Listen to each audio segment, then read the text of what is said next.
So here we are, the bird of the day. Oh, and I mentioned because it's a spooktacular, we're going to have a special one. Oh, we got a special one. So what could I possibly do? Oh, thanks for the transition. Yeah, gotta have cool transitions. So, the bird of the day today, for the Halloween spooktacular, well, what else could it possibly be than the common raven? That's right, our bird of the day today is the raven. Oh, we love the raven, don't we? I mean, is there a bird more emblematic of the Halloween season than the raven? I don't think there is. I've been doing spooky birds all month, building up to this one fantastic bird. We love the common raven. So what is it about? Oh crap, this is my old version of it. Okay, so I got a little bit of information here. Fortunately, I know most of it off the top of my head, so you're gonna have to listen instead of look. See, I knew there's gonna be a technical difficulty, and here it is. Here is our technical difficulty. So, luckily, I know a lot about the raven, and I can tell you the basic information with just the letter S. You got the map down there. As you can see, the common raven is very widespread throughout pretty much the entire northern hemisphere. Oh yeah, they like those temperate climates. They love those wooded areas. So, common raven, gonna usually average about 30 inches from beak to tail. They got a pretty good wingspan. I think their wingspan ends up being about 40 inches. So pretty big, pretty big. And their lifespan? Well, these fine fellas, they, in the wild, they've been found to live about 30 years. And in captivity, they can live up to 50. So the raven, pretty solid bird. So, as we said that they are in the, okay, do I have to tell you? They're corvids. They're pretty closely related, to me, an American crow.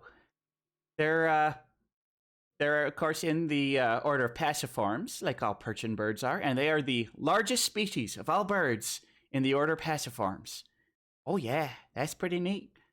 And they're in the same genus Corvus, just like me. I'm Corvus twig, but I'm an American crow, and they're the common raven. So, as we all know, I mean, it's a corvid. They are smart. They are so smart. Smart. One of the smartest animals on the planet. Are they as smart as the American crow? It's pretty close. It's really hard to say because they display really a lot of the same behaviors and problem-solving abilities. But where they are better than American crows is their ability for speech. They're capable of really doing a lot of great voices, a lot of great sounds and stuff. They can mimic sounds. They're right up there with parrots in their ability to mimic stuff. It's pretty neat. If there's somebody I would... Oh, thanks for following Crow and Chroma, who's gonna be on later. Anyway, check out the YouTube channel Fable the Raven to see what I'm talking about. It's a great channel. Check her out. She's a great raven. Good friend. So as you know, a group of crows is called a murder.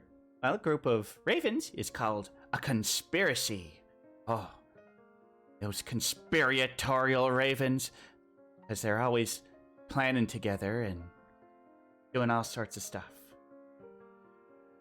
Oh, yeah. Yeah, if you might think you've seen one, that could be a conspiracy theory. Yeah. One thing that is kind of neat about them, they're very social. And not only do they help each other survive and help each other raise their young, but they play. They've been found in doing a bunch of activities that, as far as observers can tell, is just for fun. Lots of fun. They just love to have all sorts of great stuff together. They just go out and have a good time together. Have a real good time.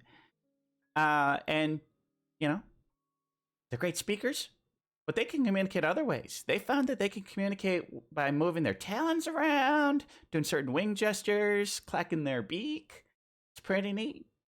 So, when young ravens leave the nest, sometimes they stick around their family, but very often you'll find ravens who are about a year to 2 years old.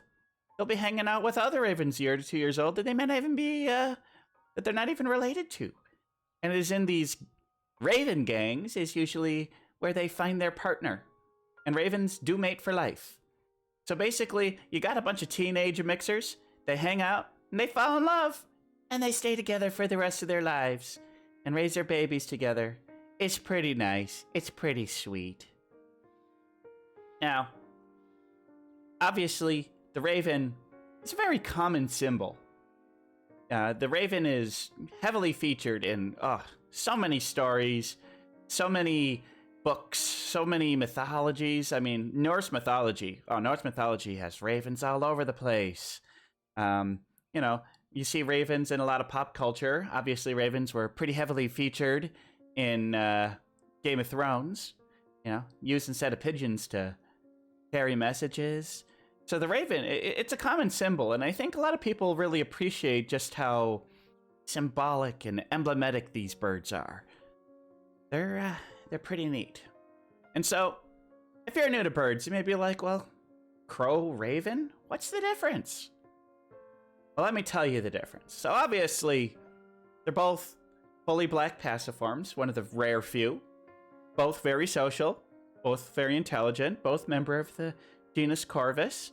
I mean, they even rather look a lot alike. But you can tell the difference between a crow and a raven. If you look up on the top there, you'll see that their wing shapes are a little different. They've got a little more of bow-shaped on the raven on the left compared to more straight on the right. The tail shape while in flight is also the best way you're going to find.